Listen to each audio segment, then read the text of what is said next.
Masechet Baba Batra, Daf Yud Dalet. On va commencer par Yud Gimel Amud Bet, au troisième tiers de la page. Tanu Rabanan. Nos maîtres nous enseignent dans la Baraïta. Madbik Adam Torah Nevi'im Uktuvim Ke'ehad, divrei Rabbi Meir. Rabbi Yehuda Omer Torah bifnei atzmah, Nevi'im bifnei atzman, Uktuvim bifnei atzman. V'hachamim omrim, Kol echad ve'echad bifnei atzmo. Cette Baraïta va nous parler des lois du Sefer Torah, Nevi'im ou Ktuvim. Et quel est le rapport avec Baba Batra? C'est que nous avions appris dans la Mishnah que deux associés, deux héritiers peuvent partager leurs biens communs. S'ils ont un domaine qui leur appartient, ils peuvent diviser en deux le Hatzer, ou le Sadeh, ou la Gina. Mais la Mishnah nous a dit que s'ils ont hérité de leur père un Sefer Torah, ou Kitvei HaKodesh, n'importe quel Kitvei HaKodesh, Torah, Nevi'im ou Ktuvim, et qu'ils souhaitent se séparer de cette association, c'est-à-dire partager en deux le Sefer, ils n'ont pas le droit. Kitvei HaKodesh. Pourquoi? C'est un bisayon. Et nous allons voir tout à l'heure une grande question que Tosfot pose par rapport à cela. Parce que, a priori, il n'y a pas d'interdiction formelle de séparer des Kitvei HaKodesh. Si par exemple, on avait un rouleau où il y avait dedans des prophètes, et maintenant on voudrait séparer les prophètes. On veut séparer Yehoshua de Shoftim, de Shmuel, de Melachim, de Ishaïa, de Irmia, de Yehezkel, de Tréhassar. Si on veut séparer, c'est possible. Alors, pourquoi est-ce que dans la Mishnah on nous a dit que les Kitvei HaKodesh, les écrits sacrés du canon biblique, les héritiers n'ont pas le droit de diviser en deux le livre? Mais pourtant, il n'y a pas d'interdiction dans l'absolu de séparer des livres.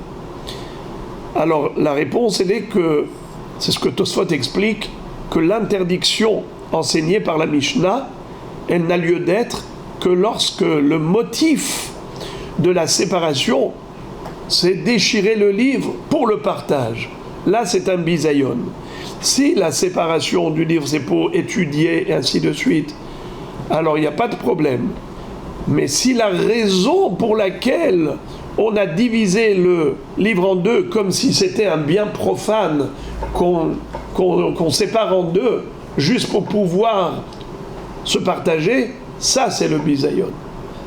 Donc c'est pas l'action qui est bisayon, c'est l'intention, c'est la raison. Alors puisque la Mishnah nous a parlé de Kitvei HaKodesh, elle continue de traiter le sujet. La Gemara donc va nous parler de Kitvei HaKodesh, les écrits sacrés que constitue le canon biblique. Est-ce qu'on a le droit d'écrire Torah, Nevi'im et Ketuvim, le Pentateuque, les prophètes et les hagiographes, sur un seul et même rouleau? Est-ce qu'on peut écrire sur un seul rouleau? Alors on a trois chitotes. La première, c'est Tanakama. C'est Rabbi Meir qui dit permis. Madbik Adam, Torah, Nevi'im, Uktuvim, Ke'ehad, divrei Rabbi Meir. Rabbi Meir dit qu'il n'y a aucun inconvénient d'écrire sur le même rouleau les trois. Quelqu'un qui voudrait étudier et il voudrait avoir un seul et même Tanakh, Torah, Nevi'im ou Ktuvim, il n'y a aucun problème. Tosfot disent que Afalpi she'i efshar shelo iten Nevi'im ou Ktuvim al gabe Torah ou bimgila mashma she'asur le'aniach hanemile bishte krichot aval kshem medubakim yahad eno gnai. C'est-à-dire, nous aurions pu croire que c'est interdit. Comment Rabbi Meir autorise? Mais quand il va écrire de cette manière, qu'est-ce qui va se passer? Quand il va rouler du début à la fin. Donc au début, il y a Bereshit, Shemot, Vaikra, Bamidbar, Devarim. Après, il y a Yehoshua, Shoftim, Shmuel, Melachim, Ishaya, Yirmiya, Yehezkel, Treasar. Alors, et après ça, on a les Ktuvim, on a les 12 livres de Ktuvim. D'accord? Tehilim, Shirachirim, Kohelet, on a tous les Ktuvim. Megillat Esther, les Chamish Megillot. Alors, quand il va rouler du début à la fin. Obligatoirement, ce qui est écrit à la fin va reposer sur ce qui est écrit au début. C'est-à-dire, on va avoir au milieu la Torah, et dessus le Navi, et dessus les Ketuvim. Or, dans Masechet Megillah, il est écrit qu'on n'a pas le droit de poser un livre de Navi sur un livre de Torah. C'est un bisayon. Alors, peut-être qu'à ce titre-là, Rabbi Meir aurait dû interdire. Pourquoi il autorise? Tosfot répond, cette interdiction de Masechet Megillah, qui interdit de poser le livre du Navi, de Ktuvim sur Navi ou Navi sur... de Navi et Ktuvim sur Torah, c'est interdit uniquement quand c'est deux livres différents, où tu mets l'un sur l'autre. Mais lorsqu'ils sont écrits dans le même rouleau, ça fait partie intégrante du même livre, alors là, il n'y a pas d'interdiction. Parce que tu ne mets pas un au-dessus de l'autre, c'est le même livre. Voilà pourquoi Rabbi Meir autorise. Mais Rabbi Yehuda, Omer, Torah bifnei atzma, Nevi'im bifnei atzman, Uktuvim bifnei atzman. Rabbi Yehuda exige de séparer le Tanakh en trois. Torah à part, Nevi'im à part et Ketuvim à part. Pourquoi? Tosfot disent qu'on ne peut pas dire que la raison pour laquelle il interdit, c'est parce que si tu mets dans le même rouleau, donc obligatoirement, il va y avoir les Ketuvim et Nevi'im sur la Torah, et ça c'est assour. On vient de démontrer que c'est permis, car c'est dans le même rouleau. Alors pourquoi il interdit, Rabbi Yehuda, d'écrire dans le même rouleau Torah, Nevi'im ou Ktuvim? À quel titre? D'ailleurs, quelle est la preuve que ce n'est pas Mishum Bizayon? Il dit la preuve, c'est qu'il exige de séparer Nevi'im et Ketuvim. Or, dans Masechet Megillah, on nous enseigne que Nevi'im et Ktuvim, il n'y a pas d'interdiction de mettre les Ktuvim sur les Nevi'im ou Nevi'im sur les Ktuvim, c'est à la même Kedusha. C'est que sur le Sefer Torah que c'est assaut de mettre le Nach sur le Sefer Torah. Alors, pourquoi il exige de séparer Nevi'im de Ktuvim? Réponse, dit Tosfot, que la raison pour laquelle c'est assour, c'est parce que si on met Nevi'im et Ktuvim ensemble, les gens vont croire, quand ils vont lire les Nevi'im, ils vont croire que tout le livre c'est des Nevi'im, et tout ce qui est en plus, ça fait partie du Navi. Ça peut prêter à confusion. Les gens ne vont pas savoir de quoi est constitué le canon biblique. Le Tanakh, Torah, Nevi'im, Ketuvim, le Pentateuque, les prophètes, les hagiographes. Quand tu vas voir les prophètes tellement longs, tu vas croire que ça fait partie du Navi. Eh bien non. Les Nevi'im, ça s'arrête là. On a 8 livres de Nevi'im. Et on a 12 livres de Ktuvim. On a 5 livres de Chumash, de Torah. Quand j'ai dit qu'il y a 8 livres de Navi, en fait, c'est 7 et 12. Parce que le 8e livre du Navi, c'est Trei Asar. Ce sont 12 prophéties de 12 prophètes, comme Hoshéa, Yoël, Nahum, Micha, on a les derniers, Haggai, Zecharia, Malachi. Tout cela, étant donné que leur prophétie, elle est courte, pour pas qu'elle soit évadée, égarée, perdue, alors Hachamim ont dit il faut les relier ensemble. Et donc ils ont fait un seul livre de Trei Asar.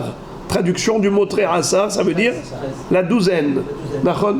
la douzaine de prophéties. Comment? Et donc, cette douzaine de prophètes, ils ont été reliés dans un seul livre.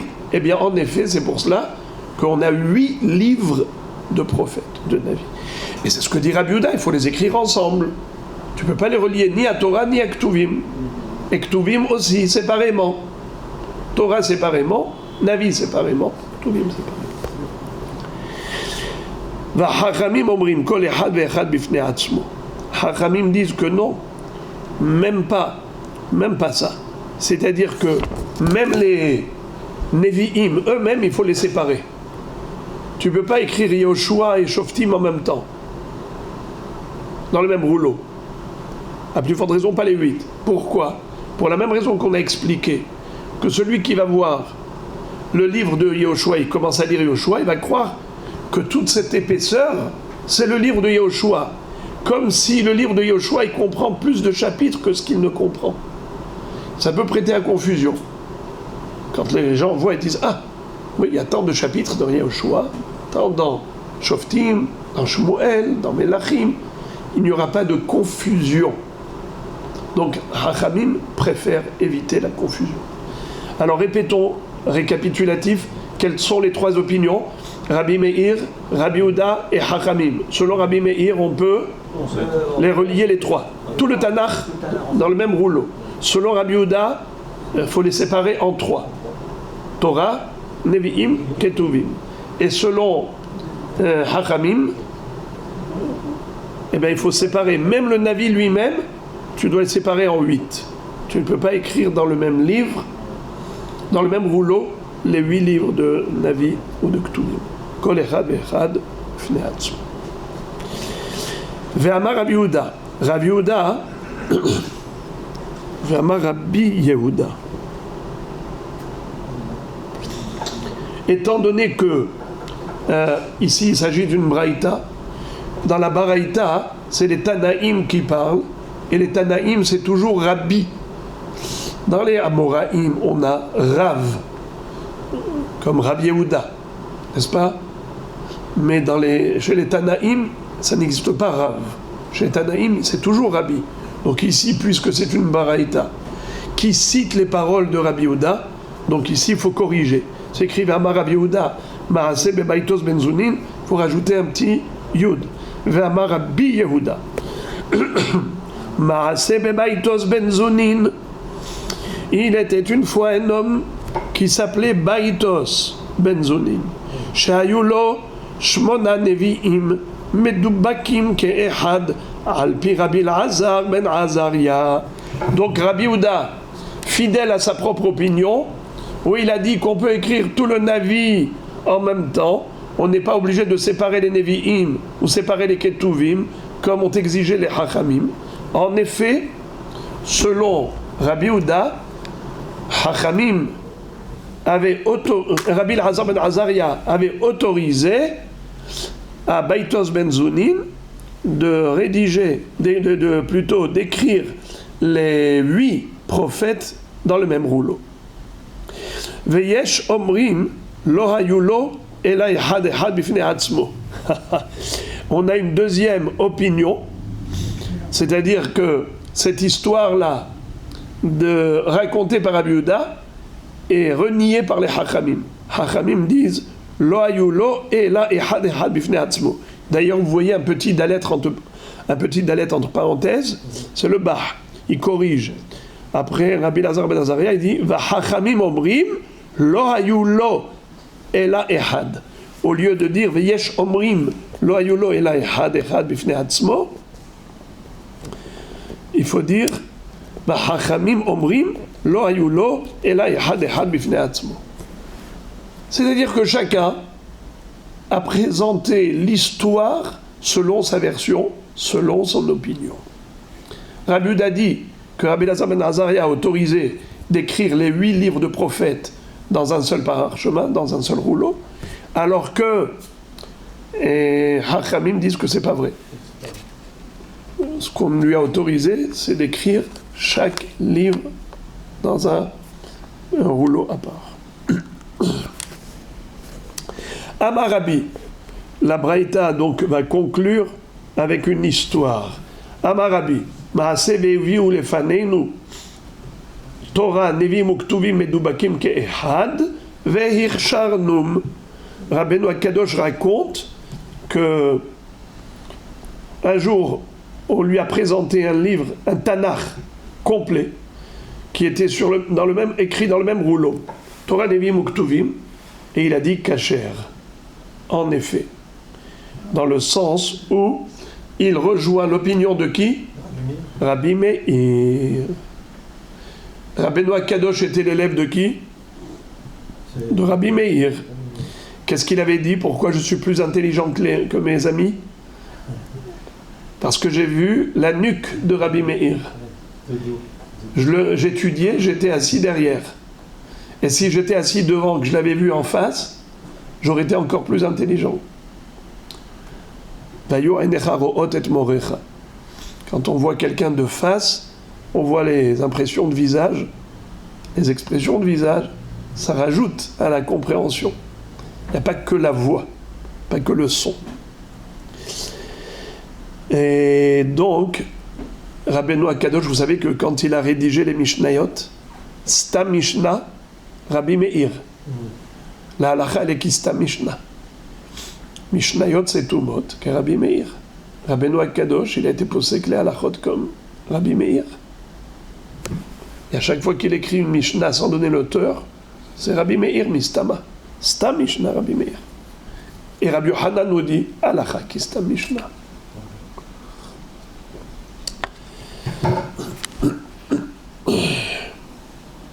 Ok.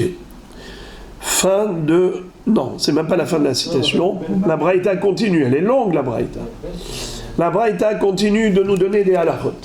Ben Humash le Humash el Torah, Arba Shittin, Ren ben Kol, Navi le Navi. Ou ben Navi shel Shnem Asar, Shalosh Shittin, Sayem Milemata. C'est-à-dire, il y a un écart à respecter. Ben kol humash ve humash, pardon. Ben humash le humash shel Torah, arba shitin. Vechen, ben kol navi le navi. Ou ben navi shel shnem asar, gimel shitin. Ça c'est la girsa de Rashi. Rashi, il a cette girsa. Qu'est-ce qu'il dit? Qu'est-ce que nous enseigne ici la halakha? C'est que entre chaque humash, il faut qu'il y ait un minimum de 4 lignes en blanc. C'est-à-dire, ce sont des lignes non écrites. Il faut un espace entre chaque humash. Et quel est l'espace exigé par la halakha? Arba'a shitin. Un espace blanc qui est constitué de 4 lignes de blanc. Vechen ben Navi, les Navi. Également, entre les 8 Nevi'im, les 8 livres du Navi, si on les écrit dans le même rouleau, il faut qu'il y ait une séparation. Cette séparation, c'est un espace blanc de 4 lignes. Par contre, Bitre Asar, ou Benavi Shel Shnem Asar, c'est quoi Navi Shel Shnem Asar? Le livre de Tre Asar, Gimel Shitin. Les espaces blancs, ils sont constitués de 3 lignes. 3 lignes de blanc, pas 4 lignes. Ça, c'est la version de Rashi. Ce qui n'est pas la version d'Odrishonim, qui disent que les 3 lignes d'espace blanc, c'est pas seulement dans les Tre Asar, c'est pour tous les Navi et Navi. C'est-à-dire où est-ce qu'on met le point final? Voyez-vous, est-ce qu'on met le mot vechen? Vechen, est-ce que c'est par rapport au Navi? En tout cas, Rashi, lui, dit que c'est comme ça. Récapitulatif. Les espaces blancs entre un livre et l'autre, ils doivent être constitués de combien de lignes, les amis? 4 pour... 4 entre les différents Humashim, 4 entre les différents Nevi'im, mais lorsqu'on arrive au dernier livre de Navi, comment il s'appelle? Tre Asar, les 12 prophéties reliées, Eh bien, entre elles, il n'y a que 3 chiktines, que 3 lignes. Encore une dernière halakha. Umesayem milemata, umathil milema'ala. Qu'est-ce que ça veut dire? Il finit en bas. Il finit en bas, il commence en haut. Ça veut dire quoi, ça? Alors voilà. On vient de dire que les espaces entre un livre et l'autre, entre un chumash et l'autre, ou entre un navi et l'autre, doit être de combien? 4 lignes. C'est seulement si on reprend le livre d'après dans la même colonne. C'est-à-dire que dans le même parchemin, tu as terminé un chumash, ou tu as terminé un navi, et juste après tu veux continuer. Tu es obligé de respecter cet écart entre les deux. Mais si tu as eu la chance, c'est que tu es arrivé en bas de la page. Oui, imaginons. Le sauf-faire, voilà que la fin d'un chumash arrive en bas. Ou la fin du navi, ça arrive en bas. Est-ce que là-haut, il doit laisser 4 lignes? Non, c'est une nouvelle page. Non, voilà. Étant donné que c'est une nouvelle page, il ne doit pas garder de distance, il ne doit pas marquer cet écart par l'espace blanc. Pourquoi pas? Les sofrim aujourd'hui, ils utilisent le shekef. C'est un genre de calcomanie dans le sens où il y a en dessous du sefer une table éclairée avec des lettres, donc des lettres qui sont écrites sur du papier calque, et donc la lumière fait refléter la forme de la lettre, et donc quand ils écrivent sur leur parchemin, ils écrivent Bédiouk sur la lettre qui est en dessous, puisque ça reflète avec la lumière. Donc ça fait qu'ils écrivent tous de la même façon. Donc c'est vrai qu'aujourd'hui, vous n'allez pas voir de grande différence entre un sefer et l'autre. Mais à l'époque où on recopiait tout simplement, alors ça dépendait si on écrivait serré, petit ou avec largesse. Mais c'est vrai que quand même, s'il avait été trop généreux d'un côté, il fallait ensuite qu'il essaye de se rattraper, parce qu'on verra qu'il y a quand même une proportion entre la largeur du livre et la hauteur du livre. C'est-à-dire qu'il y a quand même une relativité entre la hauteur de la colonne de parchemin et également, une fois qu'on a roulé tout le livre, il faut que ça corresponde, on verra ça tout de suite, qu'en fait c'est 1/3. On verra que c'est 1/3. Le rouleau roulé doit correspondre, au niveau de la largeur, à 1/3 de la hauteur. Donc, en effet, il doit faire attention. Mais, au niveau d'un sefer ou deux, il peut y avoir des différences. Alors, Tanu Rabbanan, Harotze lidabek Torah Nevi'im uktuvim ke'ehad. Cette baraïta également nous enseigne, comme Rabbi Meir, que celui qui veut relier les 3 Torah, Nevi'im uktuvim dans le même rouleau, medabek, c'est possible, c'est permis, comme l'a dit Rabbi Meir. Cette baraïta nous rajoute Verose berosho kedel agol ha'amud ou besofo kedel agol hekef. C'est-à-dire, lorsqu'on a écrit tout le livre, Torah, Nevi'im, Ketuvim, dans le même rouleau, alors il faut respecter 2 halachot. Premièrement, laisser au début Kedel la gol Amud, et à la fin, Kedel la gol Hekef. C'est-à-dire, qu'est-ce qui va entourer le Hamoud? Le Hamoud, c'est la barre de bois qu'il y a au début, à laquelle on va coller le sefer. Donc, ce Hamoud-là, tu vas le mettre comment? Tu vas le mettre sur l'octave? Non. Ou bien sur le parchemin où il y a l'octave? Non. Il faut qu'il y ait suffisamment de parchemin vide où il n'y a pas d'écriture du tout. Et ce parchemin qui est vide, c'est lui qui entoure le hamoud de bois. La barre de bois sera entourée de claf qui est vide, où il n'y a pas d'écriture. Il ne faut pas que l'écriture serve dans d'enroulement du Hamoud. Ou Bessofo, et à la fin du livre, tu dois rajouter un parchemin blanc qui est vide, de quoi entourer tout le Sefer. C'est-à-dire que, comme s'il était enveloppé, le Sefer, de blanc. Comment ça s'appelle? La Gol Hekef. Le mot la Gol, ça vient de quel mot? L'iglol, enroulé, comme Megillah, un rouleau. L'iglol, c'est enroulé. La glila. Donc, au début, c'est de quoi enrouler le Hamoud, et à la fin, c'est de quoi envelopper le Hekef. C'est quoi Hekef? Le contour. Le contour de tout le Sefer. Umesayem ilemata, umathil milma'ala. Ve'im balachtor hoter. Voilà la phrase que nous n'avions pas dans la baraïta précédente, et que la kavod, vous avez eu la patience d'attendre. Voilà, c'est écrit. À la fin de la baraïta, il est écrit que si il est arrivé en bas, quand il a terminé un chumash, ou il a terminé un navi, il est arrivé en bas, alors quand il reprend là-haut, il n'a pas besoin de laisser 4 lignes d'espace blanc.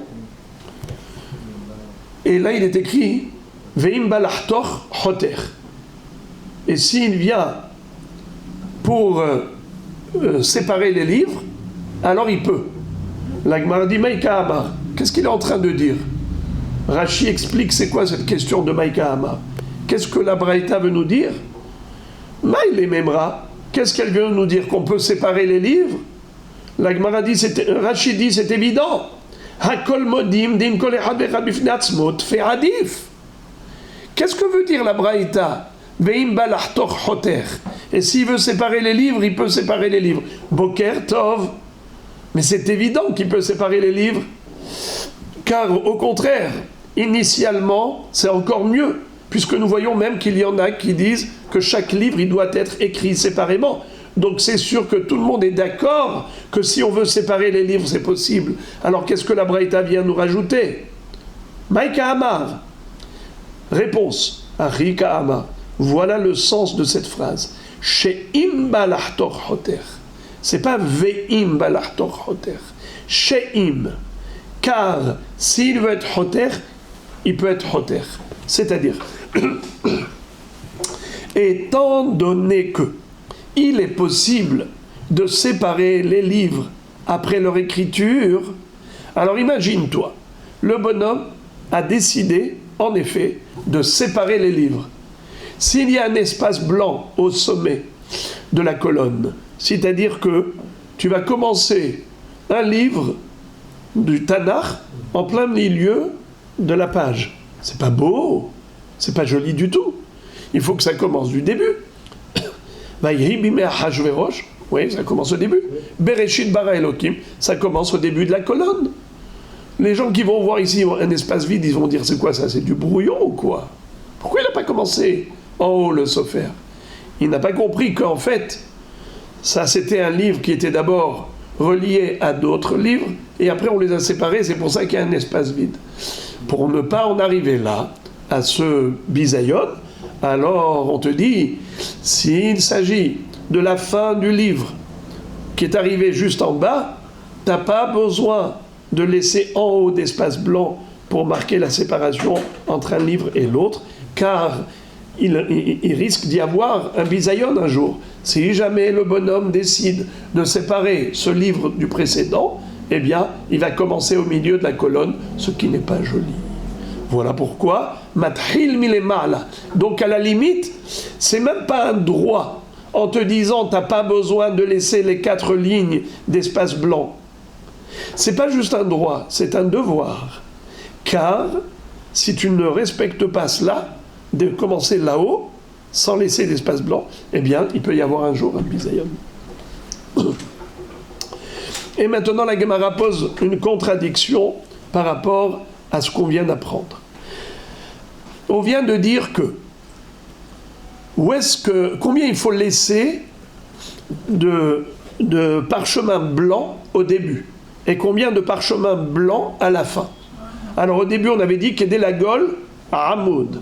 Et à la fin Kedé la Gol Hekef. Que veut dire la Gol Hamoud? De quoi envelopper le Hamoud, la barre de bois. Donc c'est un petit peu, c'est pas beaucoup. Et à la fin, Kedé la Gol Hekef. Imagine-toi qu'il a écrit tout le Tanakh, Torah, Nevim et Ktuvim, sur un seul parchemin, sur un seul rouleau, je veux dire. Eh bien, à la fin, ça fait gros. Alors, combien il va falloir d'espace blanc, c'est-à-dire de parchemin blanc à la fin, de quoi envelopper tout le contour du Sefer, du Tanakh. Très bien. La Gemara dit, pourtant j'ai une braïta qui dit le contraire. Regardez. Urminhi, à chaque fois qu'on emploie la terminologie Veraminhu, Rami, Raminhu, Raminhi, c'est toujours une contradiction entre deux textes, soit deux psukim qui a priori se contredisent, ou deux mishnayot, ou deux baraïtot, toujours Rami, c'est contradiction. Veraminhi, Tchilat Sefer, Vesofo, Kedé la Gol, fin de citation.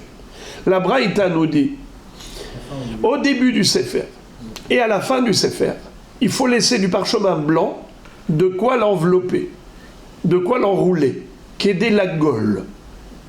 Alors la Gemara pose la question, Kedé la Gol maï, de quoi enrouler quoi?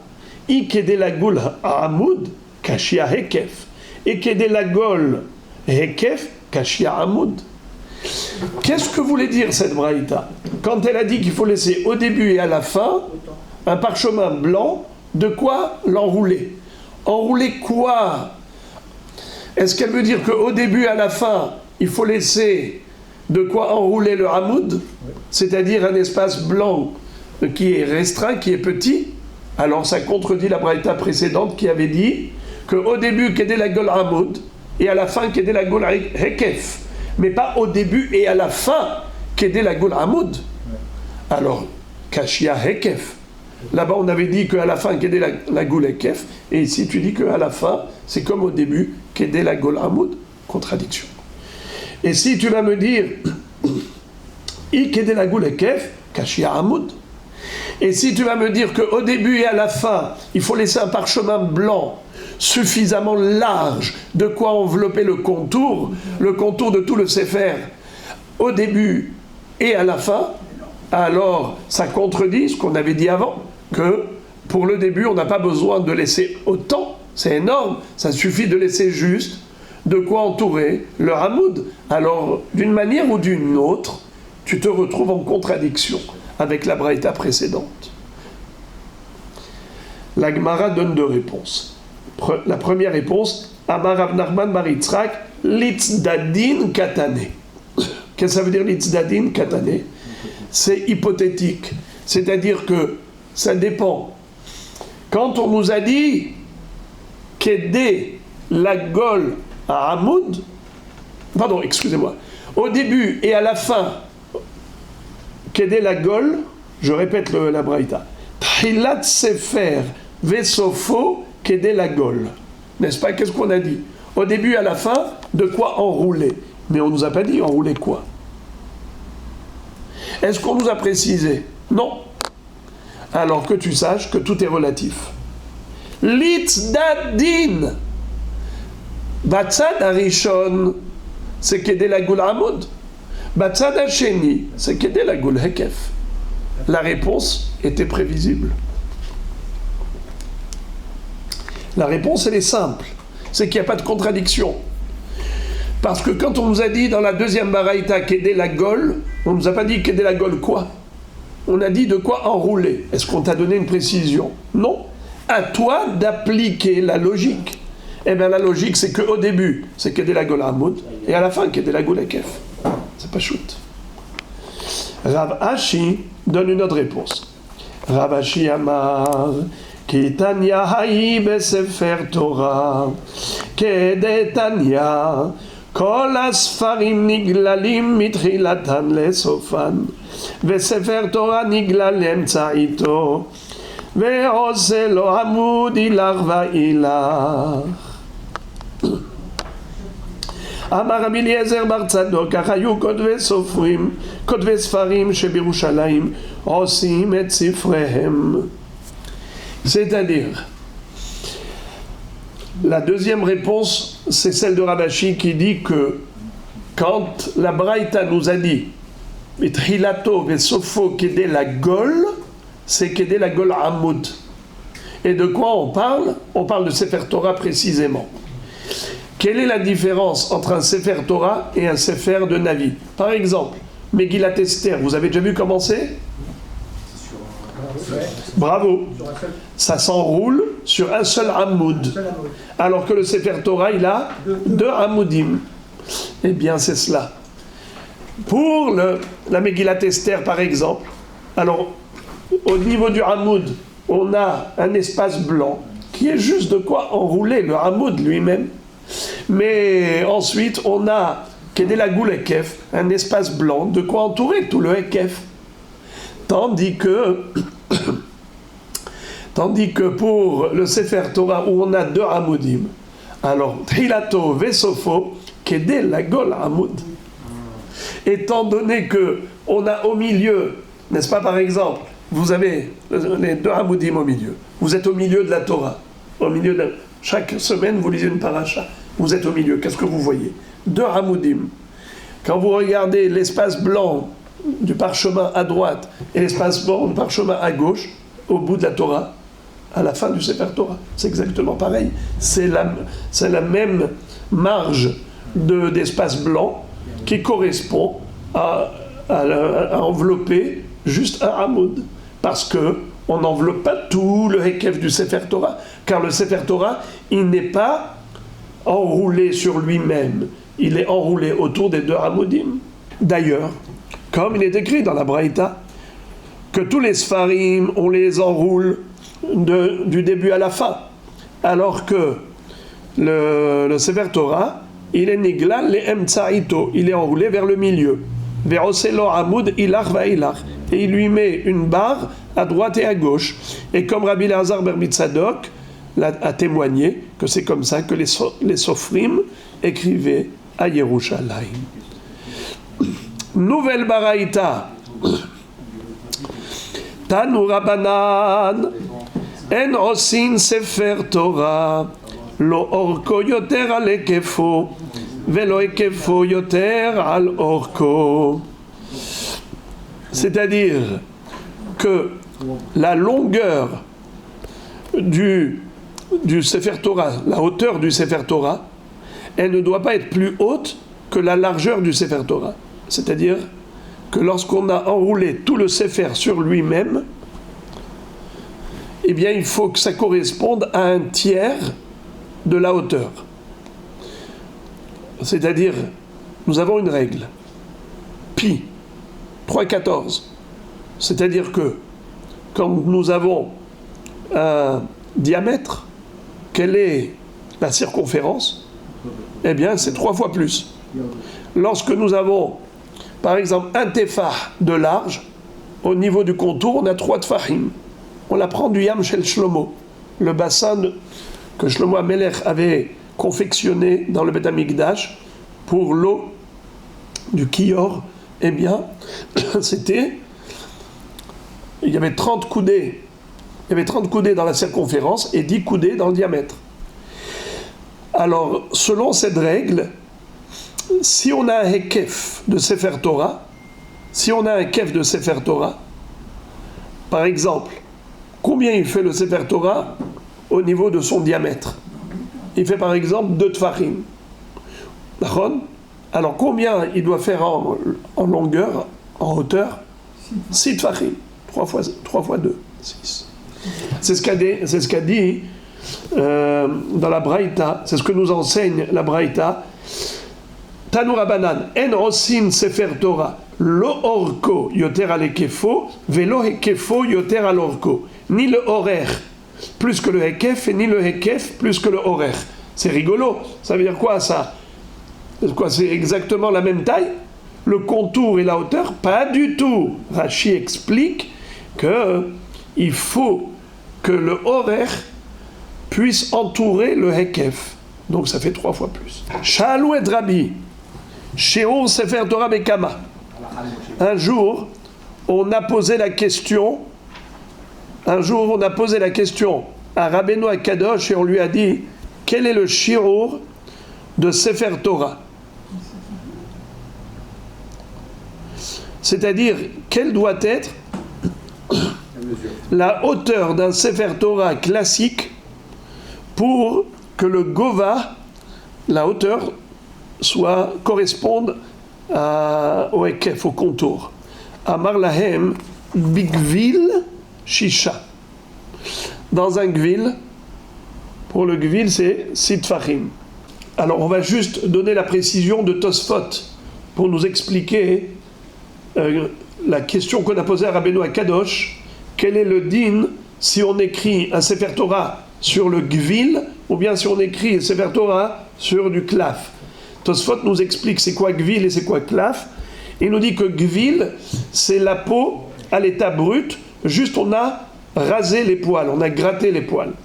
Et on écrit dans ce cas-là, de quel côté? Tosfot dit que on écrira du côté des poils, après avoir bien gratté, Kotvim bemakom se'ar. Hein? Ouais, sur du Gvil, sur la peau entière, Gvil. Mais qu'est-ce que c'est que Klaf et Dorsostos? C'est lorsqu'on a pris le Gvil et on l'a ouvert, on l'a séparé en deux. Alors il y a 2 couches dans la peau externe et la peau interne. C'est-à-dire la couche externe s'appelle Klaf, qui vient du mot klipa, comme la peau d'un fruit qui est à l'extérieur. Et Dorsostos, c'est la couche interne de la peau. Et pourquoi ça s'appelle Dorsostos? Tosfot disent que Dor, ça veut dire makom, et Sostos, c'est de la chair en langue de Madaï.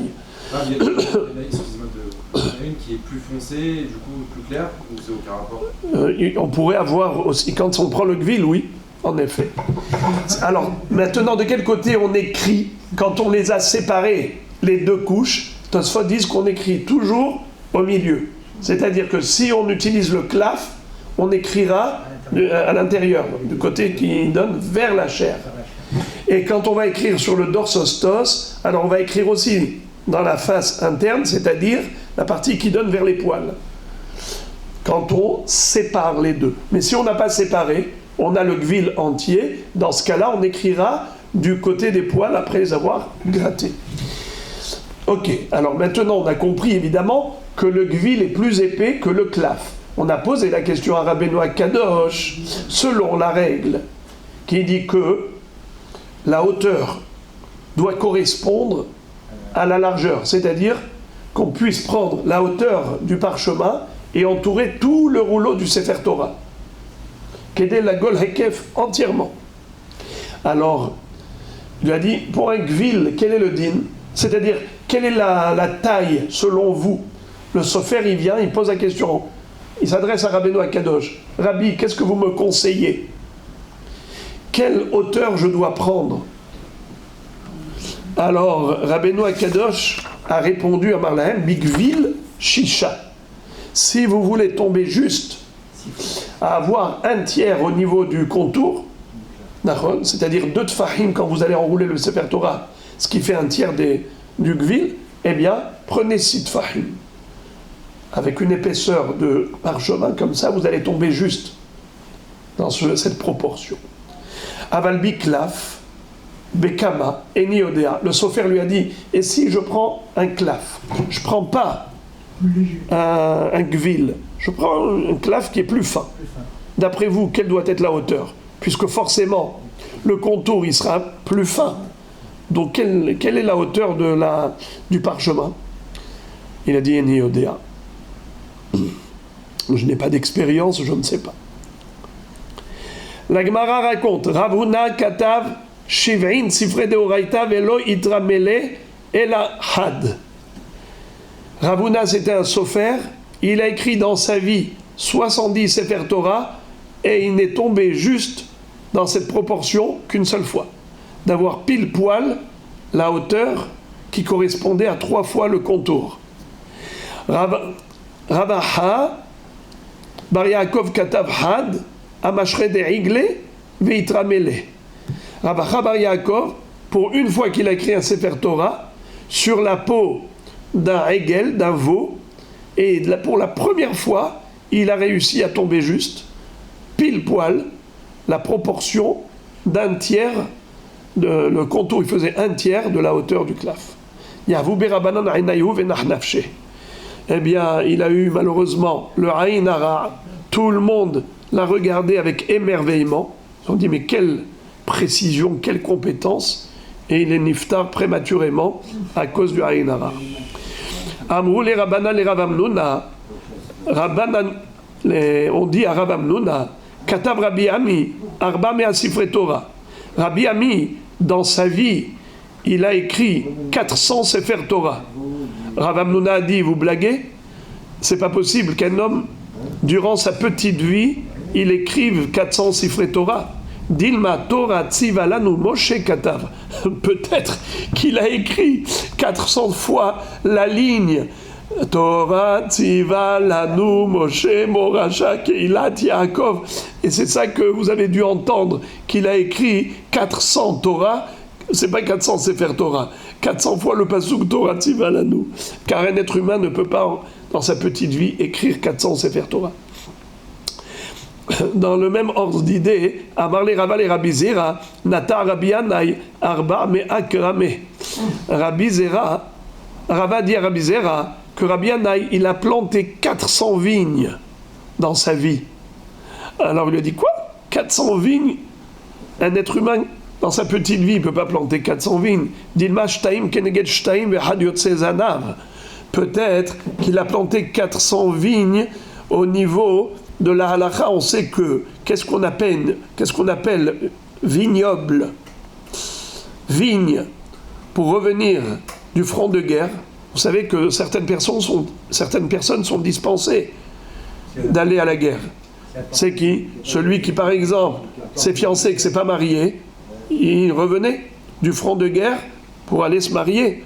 Celui qui avait construit une maison qu'il n'avait pas inaugurée, eh bien, il avait aussi le droit de revenir chez lui. Ou celui qui avait planté une vigne et qui n'avait pas encore joui de ses fruits, parce qu'il n'avait pas encore la 4e année. Comment c'est écrit? Mi asher banabaïd velo hanacho. Yelech beyashov le beto. Mi asher eras isha velo lekaha. Yelech yashuv le beto. Mi asher nata kerem velo hillelo. Yelech beyashov le beto. Alors c'est quoi hiloul du kerem? Hiloul, parce que vous savez que les 3 premières années, on n'a pas le droit de manger les fruits qui sont hors là. Mais là, à partir de la 4e année, les fruits, qu'est-ce qu'ils sont? Kodesh.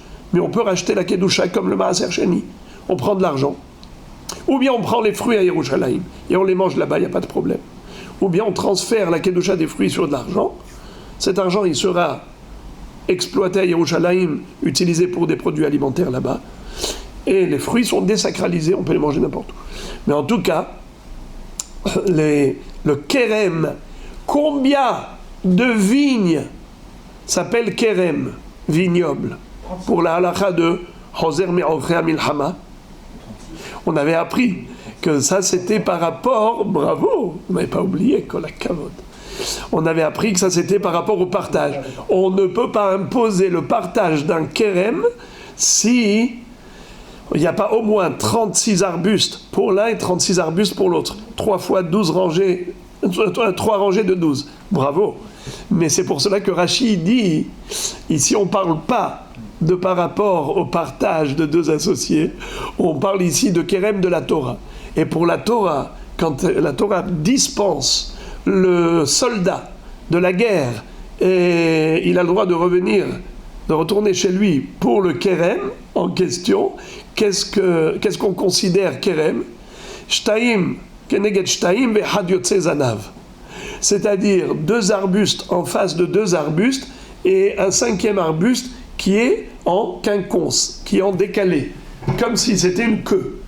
2 en face de 2 et un 5e qui est entre les 2 rangées, qu'on appelle la queue. D'accord ? Alors, avec 5 arbustes déjà dans la vigne, ça s'appelle déjà vignoble pour la Torah. Alors, si c'est cela un vignoble, juste 5 petits arbustes, alors là, je peux te croire que Rabbi Yanaï a planté dans sa vie 400 kérem, peut-être ça. Comme Landry l'avait dit pour Torah Tzivalanou, c'est peut-être 400 Torah, il a écrit, c'est pas 400 Sefer Torah, 400 psukim de Torah. La même chose, 400 vignobles, c'est peut-être des petits vignobles de 5 arbustes. Là, il n'y a pas de problème, je peux y croire. Ok. Maintenant, par rapport à ce din-là, de la proportion entre la longueur et la largeur, c'est-à-dire la hauteur du parchemin et le contour, la largeur du contour, le diamètre, ça veut dire. Le diamètre, après qu'on a enroulé le Sefer Torah sur lui-même, on a un rouleau de Sefer Torah. On a dit que la largeur de ce rouleau doit correspondre à un tiers de la hauteur. Nachon, qui a dit ça? Rabbeinu Akadosh, Nachon. Métive. La Gemara va poser une kushia sur Rabbeinu Akadosh à partir d'une baraïta. Mais cette baraïta, elle est longue comme la terre et large comme la mer. J'exagère. Je plaisante. Mais c'est une baraïta que j'ai rarement vue aussi longue. Elle descend jusqu'en bas et on tourne la page. D'accord? Si vous avez envie, on fait juste une lecture de Teilim, comme ça on lit comme ça, comme du Teilim, rien que pour voir à quel point elle est longue. Rien qu'une lecture. Et après on revient pour expliquer. Allez. Métive. On a déjà dit que la terminologie métive, c'est toujours quand on cite un texte comme objection. Quand on veut adresser une objection, il y a deux façons d'objecter. Soit par rapport à la logique, alors là on dit matkif, soit par rapport à une contradiction vis-à-vis d'un texte, comment toi le Hémora, tu peux contredire un Tana, et donc il cite d'emblée le texte, soit une Mishnah, soit un Pasuk, soit la Braïta. Ici de la Braïta, pour contredire. Métive. Allez, on va lire les amis.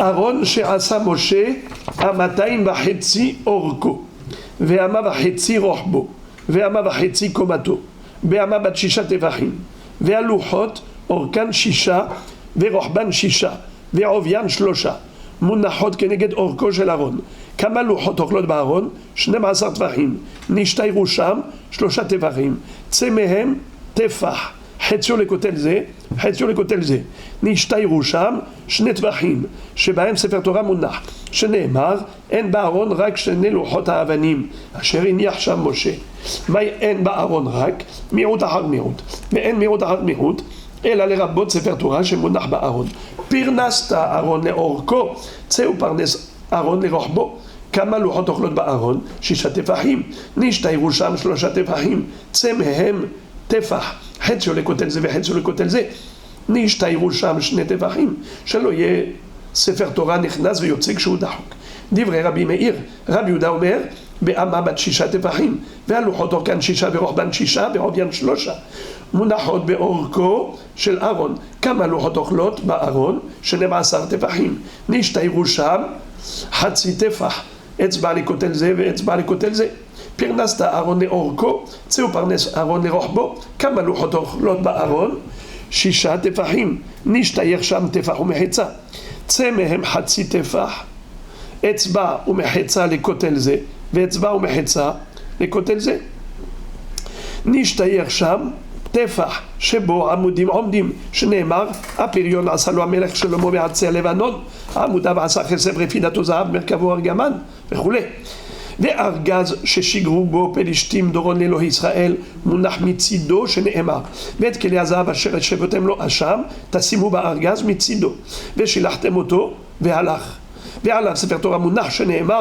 לקוח את ספר התורה הזה ושמתם אותו מצד ארון ברית השם מצד הוא מונח ולא בתוכו ומה אני מקיים? אין בארון רק לרבות שברי לוחות שמונחים בארון. Voilà, là s'arrête la baraïta et commence la question par déduction. Ve'is al kadatach sefer Torah hekefo shisha tefachim mirde kol sheyesh בהיקפו 3 טפחים, יש ברוחבו, יש בו רוחב, טפח, וכיוון דלאמצעיתו נגלל, נפיש למתרי טפחה, רווחה דבנה ובנה, בתרי פושרי החייתיו. Fin de la question. Voilà les amis. Toute cette baraïta a pour but d'adresser à Rabbeinu Akadosh une objection. Comment tu peux dire qu'il existe une loi qui exige une proportion entre la largeur et la longueur, c'est-à-dire entre la hauteur du parchemin et le diamètre du contour? Si ça existe, alors viens, je vais te démontrer que dans l'Arche Sainte, qui se trouvait dans le Kodesh HaKodashim du Beth Amikdash, dans le Mishkan, eh bien, c'était pas ça du tout.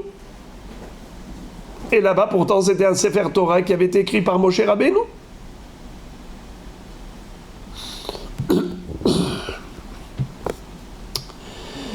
Alors, regardez comment on va démontrer, en effet, que ce n'est pas possible qu'il y avait une proportion entre les deux. Aaron, la Braïta commence. C'est ce qu'on appelle une Braïta de Melechet HaMishkan. Aaron she'asa Moshe. L'Arche Sainte réalisée par Moshe Rabbeinu dans le désert. Amataim v'chetzi orko, ve'ama v'chetzi rochbo, ve'ama v'chetzi komato. Quelles étaient les mensurations? La longueur de l'arche était de 2 amot et demi, 2 coudées et demi. La largeur, 1 coudée et demi. Et la hauteur, 1 coudée et demi. Selon Rabbi Meir, comme on va le voir, de quel amas parle-t-on? Il existe 2 sortes de amas. Il y a une amas bénonite et il y a une amas qui est avec de grandes fahim.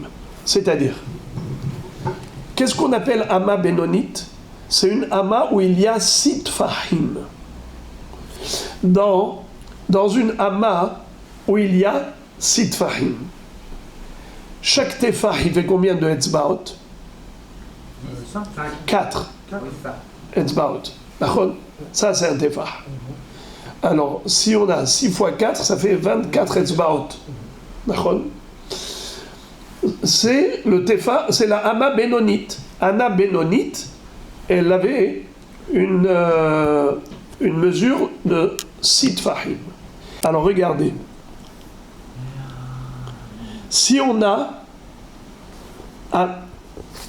Hama bat shisha tefahim, les louchot, elles faisaient combien? Orkan shisha verorban shisha.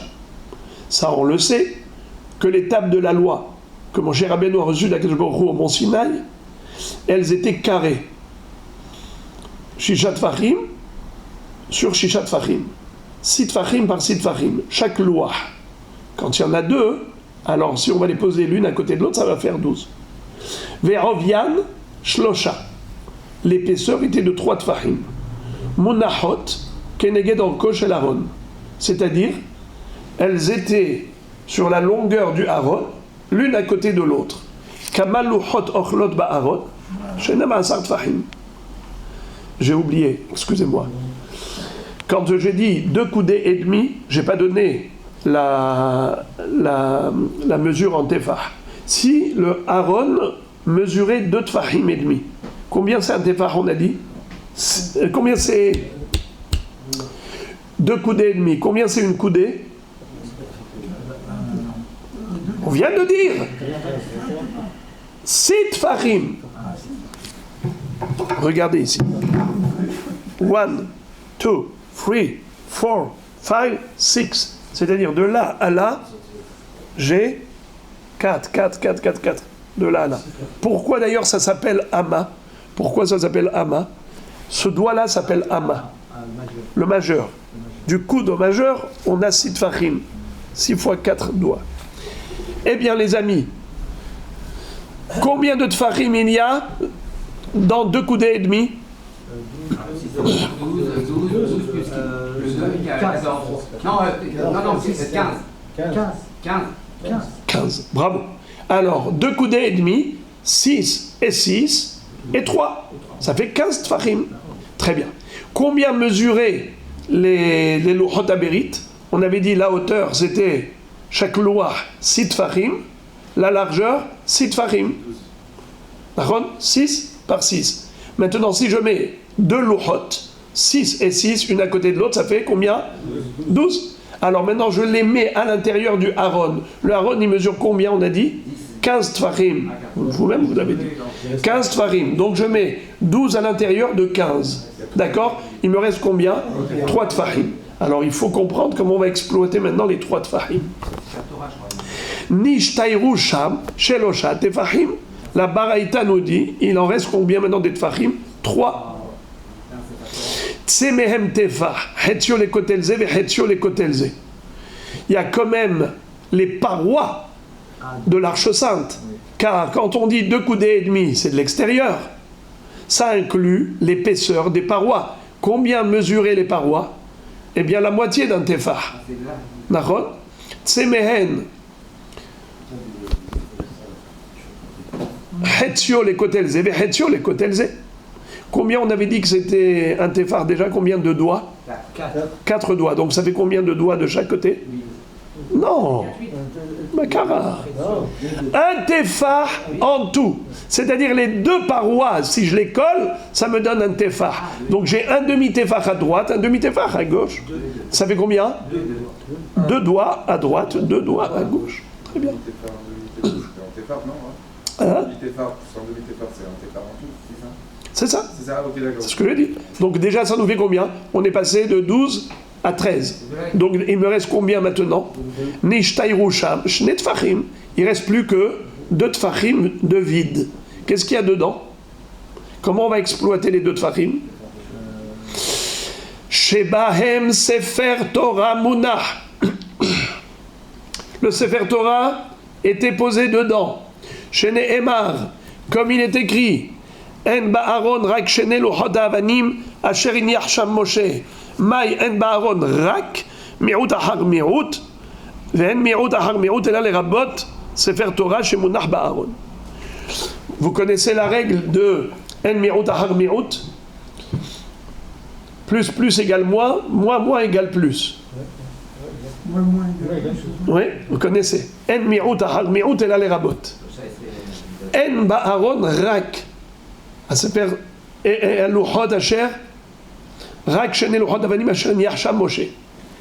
אין, רק seulement. En, il n'y a pas. En ba'aron rak, il y a ici 2 léchonotes de négatif, d'exclusivité plutôt. En rak. En déjà c'est exclusif. Rak c'est exclusif. Donc on exclut, c'est pour inclure. En mi'ut ahar mi'ut ela lerabot. Quand on te dit il n'y a que les Luchot Aberit, alors pourquoi on te dit il n'y a pas que en rak? Pourquoi tu as ici 2 léchonotes d'exclusion? C'est pour une inclusion, pour faire allusion à un élément supplémentaire. Lequel élément supplémentaire? Le Sefer Torah. Donc au-delà des tables de la loi, on avait les Luchot, on avait le Sefer Torah. Donc Luchot Aberit et Sefer Torah. La Gemara dit Pirnasta Aaron les Orko, Tseu Parnes Aaron les Rohbo. Tu as expliqué l'exploitation de la longueur du Aaron. Comment les 15 Tefachim sont totalement exploités en longueur. Maintenant, il faut montrer comment on a exploité la largeur. Pirnasta Aaron le Orko, Tseu Parnes Aaron le Rohbo. Maintenant, parle de la largeur. Kama luchot ochlot ba'aron, shisha tefachim, nishtayru sham, shlosha tefachim. Les amis, qui est-ce qui peut me rappeler qu'est-ce qui est écrit dans la Torah? Quelle est la largeur de l'Arche Sainte? On avait dit quelle était la largeur. Pas la longueur, la largeur. Il est écrit, il n'y a pas écrit de tfachim dans la Torah, mon frère. Il y a écrit que des coudées. Alors, qu'est-ce qui est écrit par rapport aux coudées? On l'a lu tout à l'heure. Une coudée et demie. Ama vachetzi. C'est ce qu'on avait dit. Amataim vachetzi orko, ve'ama vachetzi rohbo, ve'ama vachetzi komato. C'est-à-dire, au niveau de la longueur, c'était 2 coudées et demi. Au niveau de la largeur, c'est 1 coudée et demi. Il y a combien de tfahim, de points dans une coudée? On avait dit 6. Alors, au niveau de la longueur, ça faisait combien de tfahim? 15. 2 et demi. Ah oui, 15. 2 fois 6, 12, plus un demi, 3, ça fait 15. Maintenant, au niveau de la largeur, il y a combien? On a dit 1 coudée et demi. Ça fait combien? 6 et 3, ça fait 9. Très bien. Alors là, maintenant, la Braïta continue, nous dit Aaron les rohbo. Maintenant, la largeur du Aaron. Kamaluhot ochlot Aaron. Combien l'étape de la loi avait occupé dans l'espace du Aaron? Shisha tefachim. On a déjà dit que les luchot c'était 6 par 6. Donc déjà 6 tefachim. Nishtai rusham. Combien il reste? Sur 9. J'ai déjà occupé 6. Il reste combien? 3. Nishtai rusham. Shelosha tefachim. C'est même tefach. Het sur les côtés zé, het sur les côtés zé. Nishtai rusham. Shne tefachim. Combien il me reste pour les parois? Déjà, on avait dit 2 doigts et 2 doigts, n'est-ce pas? Demi-téphar. Donc déjà, il y a un téphar qui est parti pour les parois. Combien il me reste maintenant de vide? 2 tefahim. Nishtai rusham shene tefahim. Shelo yehe sefer Torah nichnas veyotze kshu dahuk. Divrei Rabbi Meir. C'est-à-dire, pourquoi on a 2 tefahim? En plus, à quoi ça sert? Écoutez bien, les amis. Le Sefer Torah, on le fait rentrer, Naron. Alors regardez, le Sefer Torah, il est posé de quelle manière? En biais.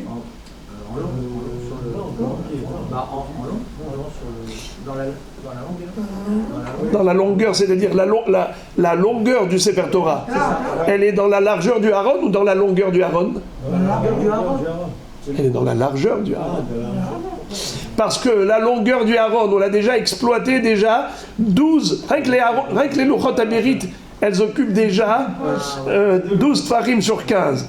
Alors tu ne vas pas faire entrer 6 tfachim, un Sefer Torah entier, dans ce qui te reste combien? 2 tfachim il restait. Les parois déjà, elles occupaient un tefach, il ne restait plus que 2 pour le Sefer Torah. Donc le Sefer Torah, forcément, comment il est posé? La longueur du Sefer Torah dans la largeur du Aaron. Et la largeur du Aaron, c'est combien? On avait déjà vu, c'était en tout et pour tout 9 tfachim. 9 tfachim. Un tefach de moins pour les parois, qu'est-ce qu'il nous reste? 8 tfachim. Et combien il fait le Sefer Torah? On a dit 6 tfachim. Combien il reste? 2 tfachim. À quoi ça sert? Il dit en fait c'était d'espace vide en haut et à droite. C'est-à-dire en haut du Sefer et en bas du Sefer, pour pouvoir faire entrer le Sefer gentiment, sans qu'il se déchire, sans frotter les parois. Il faut mettre une main à droite, il faut mettre une main à gauche. Et de ce fait, il faut qu'il y ait la place pour la main. C'est un tefach en haut, un tefach en bas, c'est exactement 14. C'est exactement, 8.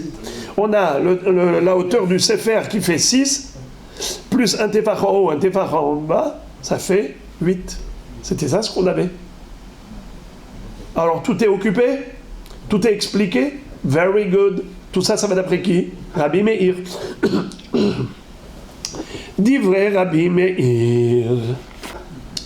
Une fois qu'on a terminé d'expliquer l'exploitation du Aaron à Kodesh par rapport à Rabbi Meir, qui avait dit que les mesures des Kelim dans le Beth Amikdash, dans le Mishkan, étaient différentes des mesures du Binyan. Il y avait était exactement pareil, c'est-à-dire 6 et 6. Tandis que Rabbi Yehuda va dire que non. Les Kelim étaient avec des hamot comme les hamot du Binyan, c'est-à-dire 5 tfahim. Je répète, selon Rabbi Meir, il y avait la hama du Binyan et il y avait la hama des Kelim. La hama du Binyan est de 5 tfahim.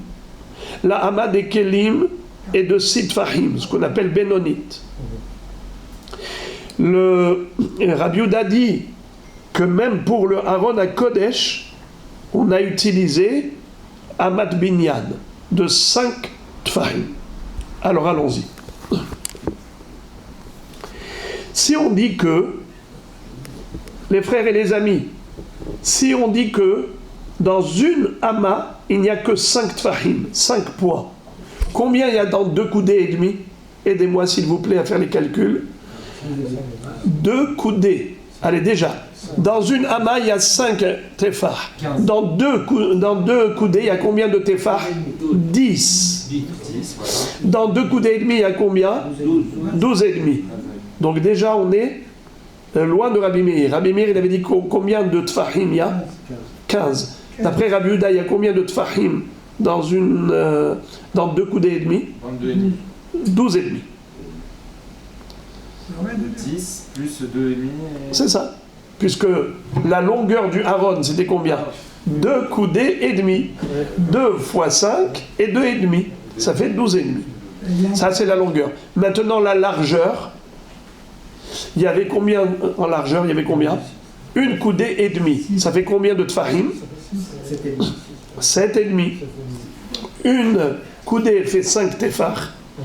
Une demi-coudée, ça fait 2 coudées et demi. Donc on a 12 tfahim et demi de longueur et 7 et demi de largeur. La première, c'est 9 de largeur, on est d'accord? Oui, exactement. Alors maintenant, on va expliquer l'exploitation du Aaron à Kodesh selon Rabbi Yehuda. Allons-y. Interrogation Rabbi Yehuda Omer, Be'ama bat hamisha tefahim, haluchot, orkan shisha, berohban shisha, verovian shlosha. On a déjà dit que l'étape de la loi, elle mesurait 6 tfahim par 6 tfahim. Munachot, beorko shel Aaron. Donc elles étaient déposées dans le Aaron à Kodesh, l'une à côté de l'autre. Kama luchot, orlot ba'aron, shnem asar, tefahim. Combien elles occupaient dans le Aaron? Combien? 12. Les amis, qui est-ce qui se rappelle quelle était la longueur du Aaron selon Rabbi Yehuda? 12 et demi. Les Aaron à Kodesh, les Luchot Abéri, déjà, elles ont occupé combien? 6. 6 et 6, 12. Elles ont déjà occupé 12. Ça y est, combien il reste? Un demi-tefah. À quoi il sert? Nishtayer sham hatsi tefah. Etzba les kotelze, etzba les kotelze. C'est-à-dire l'épaisseur des parois. C'est combien l'épaisseur des parois? Un doigt. Puisqu'on a dit que un tefah, c'est 4 doigts. Combien c'est un demi-tefah? C'est 2 doigts. Donc un doigt d'épaisseur à droite, un doigt d'épaisseur à gauche. Alors on a occupé la totalité de la longueur du Aaron. Rien que l'étape de la loi, à elles toutes seules, elles ont déjà tout occupé. Il n'y a plus de place pour le Sefer Torah. On verra que le Sefer Torah, d'après Rabbi Yehuda, il était posé à l'extérieur, à côté du Aaron à Kodesh. Pas dans le Aaron comme Rabbi Meir, mais à côté. Maintenant, la Braïta, elle continue, elle dit Pir nasta Aaron le orko, tseu parnes Aaron le rohbo. Tu nous as maintenant montré l'exploitation de la longueur du Aaron. Maintenant, explique-nous l'exploitation de la largeur du Aaron. Kamaluchot ochlot ba'aron. Combien l'étape de la loi est occupée dans le Aaron? Qui est-ce qui se rappelle? Shisha tefahim. Nishtayer sham tefah umehetza. Qui est-ce qui se rappelle quelle était la largeur en tfahim selon Rabbi Yehuda? 7,5. Bravo, 7,5. On avait dit que c'est une coudée de 5 tfahim plus une demi-coudée, c'est 2 tfahim et demi. 5 et 2 et demi, ça fait 7,5. Déjà, les luchot, l'étape de la loi, luchot abérit, elles occupent combien sur 7,5? Déjà 6. Alors combien il reste? Un tefah et demi. Alors à quoi il sert? Nishtayer sham tefah umehetza. Un tefah et demi. C'est même hatsi tefah. Etzba umehetza les kotelze, ve etzba umehetza les kotelze. Il ne faut pas lire umehetza. Il faut lire juste etzba.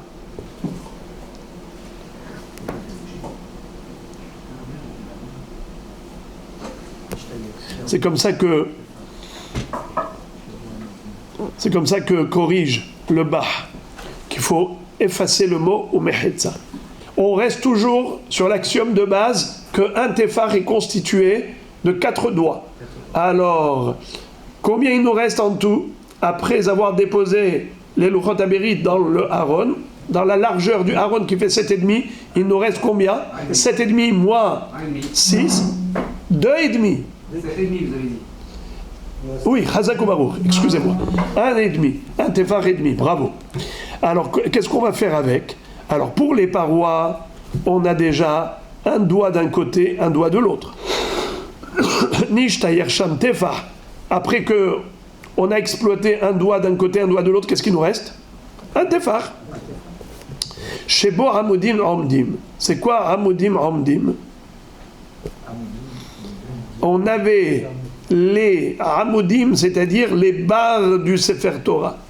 Les 2 barres du Sefer Torah étaient là.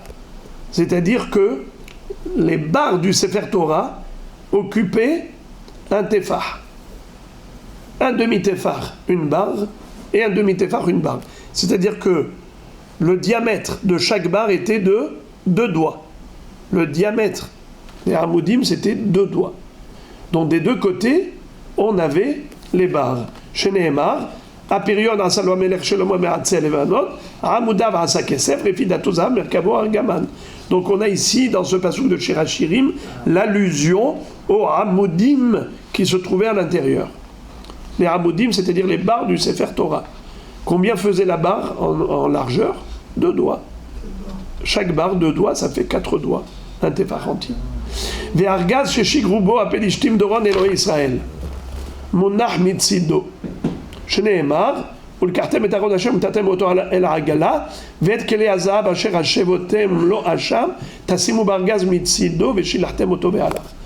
Vous vous rappelez, quand les Pélishtim, dans une guerre contre Israël, ont capturé le Aaron à Kodesh, dès qu'ils ont mis l'arche sainte chez eux, eh bien le Dagon, leur idole, est tombé, ils l'ont mis en face du Dagon, et toute la ville ont été frappées par des hémorroïdes, une épidémie d'hémorroïdes terrible et des morts atroces.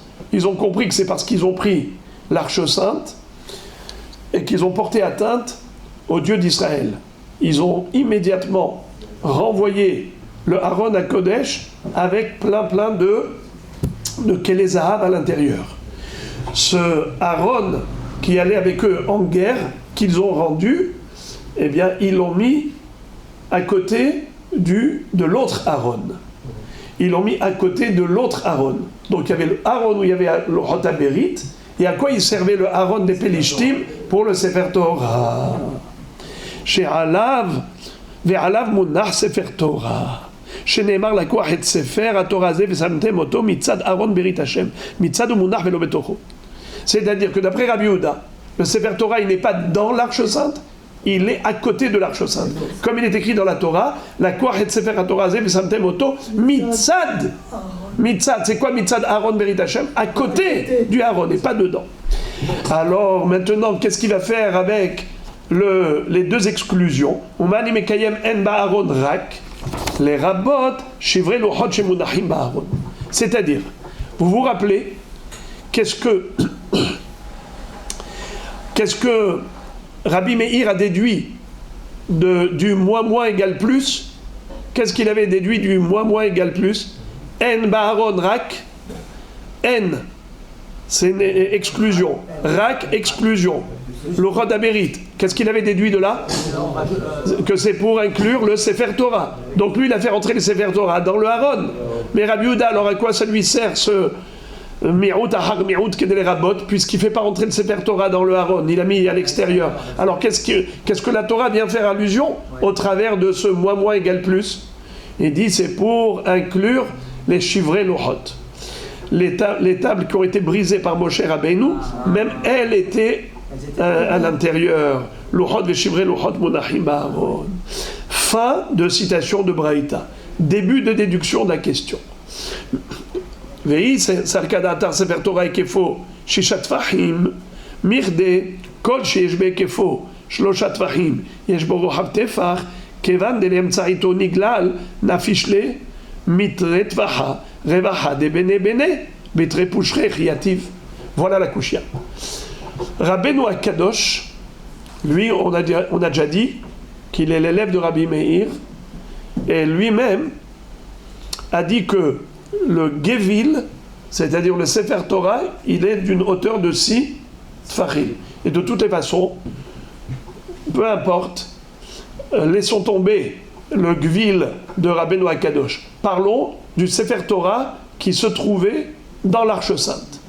On a dit que le Sefer Torah qui était dans l'Arche Sainte, il était de 6 tfachim. La hauteur était de 6 tfachim. On avait rajouté un tefach en haut et un tefach en bas pour tenir le Sefer, pour pas qu'il rentre Bekoa. Il ne faut pas forcer, pour pas le déchirer. Il y avait un espace vide en haut et en bas. Maintenant, quelle est la largeur? Selon Rabbeinu Akadosh, on a dit que le contour, si la hauteur c'est 6 tfachim, la largeur, le diamètre du contour c'est 2 tfachim. N'est-ce pas? 2 par rapport à 6. C'est ce qui reste de toi. C'est ce qui reste.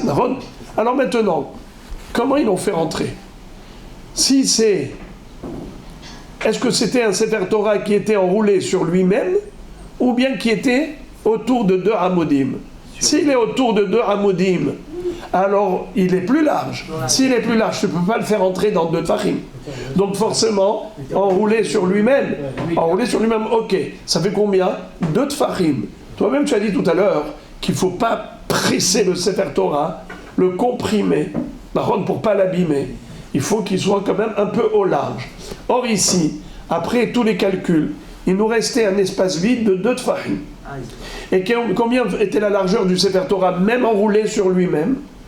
2 tfachim. Alors comment tu fais entrer 2 tfachim dans 2 tfachim? Tu es obligé de serrer. Eh bien, on a déjà dit que le Sefer Torah, il ne faut pas le presser, il ne faut pas le compresser. Alors, comment tu fais avec le Sefer Torah? Alors la Gemara donne une réponse facile. Elle dit comme ça. Amar Avara bar Yaakov. Premièrement, Sefer Ezra lithilato hu niglal. Le Sefer Torah de Ezra Sofer,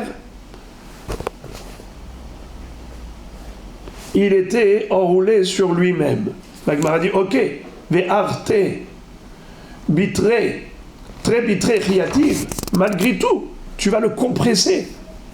La Gemara répond Amar Rav Ashi de karichbe pourta bekarchele'il. Le Sefer Torah qui était dans le Haron, en fait, on avait enroulé un petit peu le début.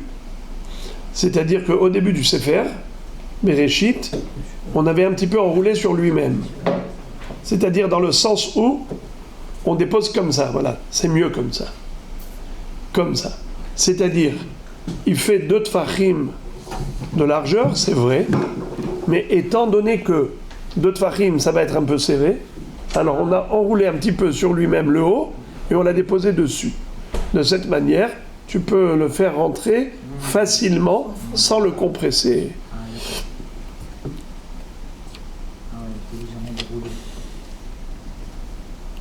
La Gemara pose la question, on dit Rabbi Yehuda, Mikame delite harga Sefer Torah echi avayativ. Tu m'as dit, d'après Rabbi Yehuda, que le Sefer Torah était posé sur le Haron que les Pelishtim avaient envoyé. Mais ça, c'est arrivé bien plus tard dans l'histoire. Comment comprendre le passouk de la Torah qui dit la Kohet Sefer Torah Azev Samtem Oto Betzad Aaron? Vous prendrez le Sefer Torah, vous le mettrez du côté du Aaron. Mais à l'époque, il n'y avait pas encore le Aaron des Pelishtim. Alors où est-ce qu'ils l'ont mis? La Gemara répond Dappa Havanafik Mine Viativ Ale Sefer Torah. C'est-à-dire qu'il y avait comme une étagère qui sortait du Aaron à Kodesh à l'extérieur et on avait posé le Sefer Torah dessus. Alors la Gemara dit d'après Rabbi Meir, Rabbi Meir Haimitzad Aaron Mayavidle. Rabbi Meir avait dit qu'on l'avait mis à l'intérieur. Nachon, le Sefer Torah à l'intérieur. Qu'est-ce qu'il va faire avec le passouk que Rabbi Yehuda a cité, qui dit clairement qu'il était mitzad à Aaron, c'est-à-dire du côté, mais lui il l'a mis dedans, il n'a pas mis de côté, mais la Torah elle dit mitzad à Aaron. Alors lui il explique très joliment Haou mibaele de mitnach le mitzad velo mitnach benelohe ou l'olam megaveh minatzad, c'est-à-dire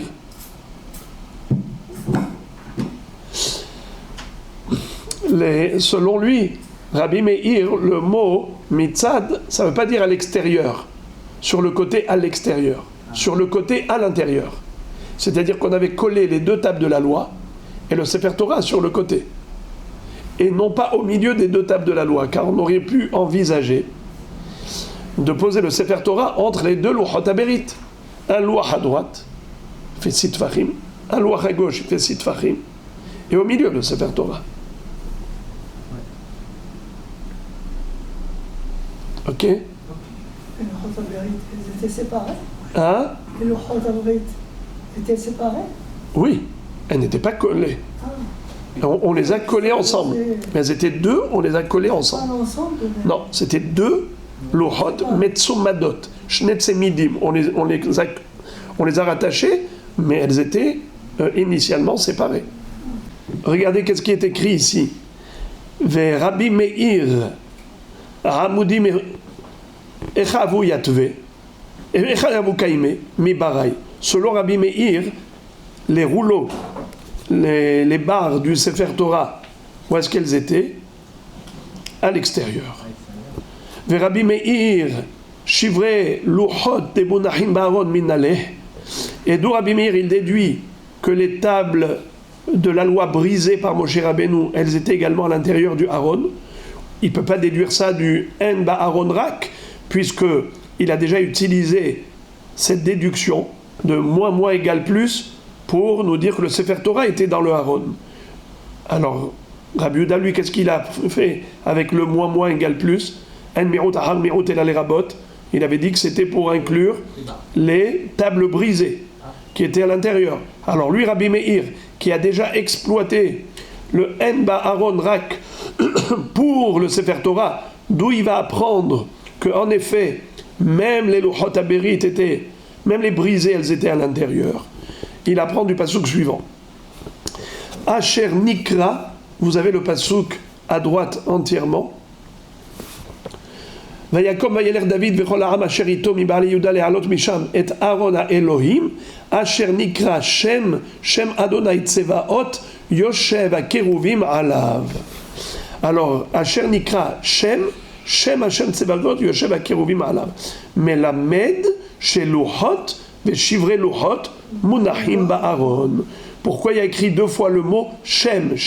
Rachidi, une fois c'est le Shem Hashem qui est écrit dans les Louchot, et une fois, c'est pour les Louchot qui étaient brisés. Ok.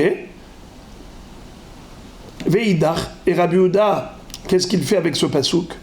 Rabbi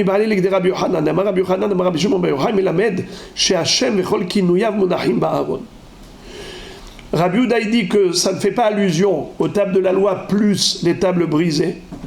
Ça fait allusion à des parchemins où on avait écrit le nom d'Hachem. Tous les noms d'Hachem étaient écrits sur un parchemin qu'on avait déposé dans le Aaron HaKodesh. Veidach nami mi ba'ele le'achi.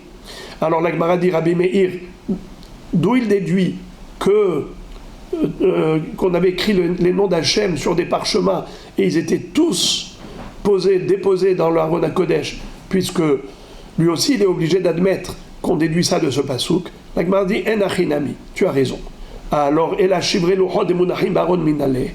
Alors, d'où il sait que les tables brisées étaient dans le Aaron HaKodesh, puisqu'on ne le déduit pas du pasouk des Pelishtim, dans Sefer Shmuel. Amar nafkale,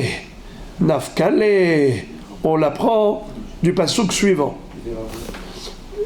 Midetaner Rav Yosef, Asher shibarta vesamtem, melamed shaluchot veshivrei luchot munachim ba'aron. Qu'est-ce que ça veut dire? Lorsque Moshe Rabbeinu a brisé les tables de la loi, Dieu va dire plus tard, ve'ertov ala luchot et advarim asher hayu ala luchot harishonim asher shibarta vesamtem ba'aron. Quand Dieu va proposer à Moshe Rabbeinu qu'il va écrire à nouveau les 10 commandements sur les nouvelles tables de la loi, il est écrit Asher Shibarta Vesamtem. Le mot Vesamtem ne se rapporte pas seulement aux nouvelles tables de la loi, mais ça se rapporte aussi à Asher Shibarta, les tables que tu as brisées. Et Veidach, Et lui, Rabbi Yehuda, qu'est-ce qu'il va faire avec ce pasouk? Haoumi ba'alek de Rish Lakish, la Rish Lakish, Asher Shibarta, Marlo Akshbaruchu le Moshe, Yachar Kohacha Shibarta. C'est-à-dire que Moshe Rabbeinu aurait pu avoir un cas de conscience en se disant, mais j'ai brisé l'étape de la loi, est-ce que j'ai bien fait? Akshbaruchu, la félicité. Il lui dit Asher Shibarta. Le mot Asher, c'est Ishur. Les Asher, Yachar Koach. Bravo que tu as brisé l'étape de la loi. Grâce à cela, tu as sauvé Israël. Parce que c'est de cette manière que d'abord il les a tirés de leur torpeur, ils ont fait Teshuvah, et aussi, comme disent Hachamim, quelque chose d'extraordinaire, que Machal, à quoi cela ressemble? À un roi qui avait épousé une princesse et qui l'a trompée malheureusement. Am Israël, quand ils ont fait leur Hegel, c'est comme une jeune Kala qui a trompé son Hatan. Qu'est-ce qu'a fait le Shushuvin? Il a déchiré la Ketouba. Comme pour dire, il n'y a aucune preuve qu'elle était mariée. Moshe Rabbeinu a brisé l'étape de la loi, qui était la Ketouba, qui était la preuve écrite du mariage du Matan Torah. Alors Am Israël, Chas v'Shalom, mérite d'être condamné à l'extermination. Qu'est-ce que fait Moshe Rabbeinu, qui est l'avocat d'Israël, pour défendre le peuple juif? Il brise l'étape de la loi. Il dit qu'il n'y a aucune preuve que tu leur as donné la Torah. Il n'y a aucune preuve écrite. Donc je lui dis bravo. Asher Shibarta. Tu as sauvé Israël. Et c'est comme ça que, en effet, Rabbi Yehuda interprète ce pasuk.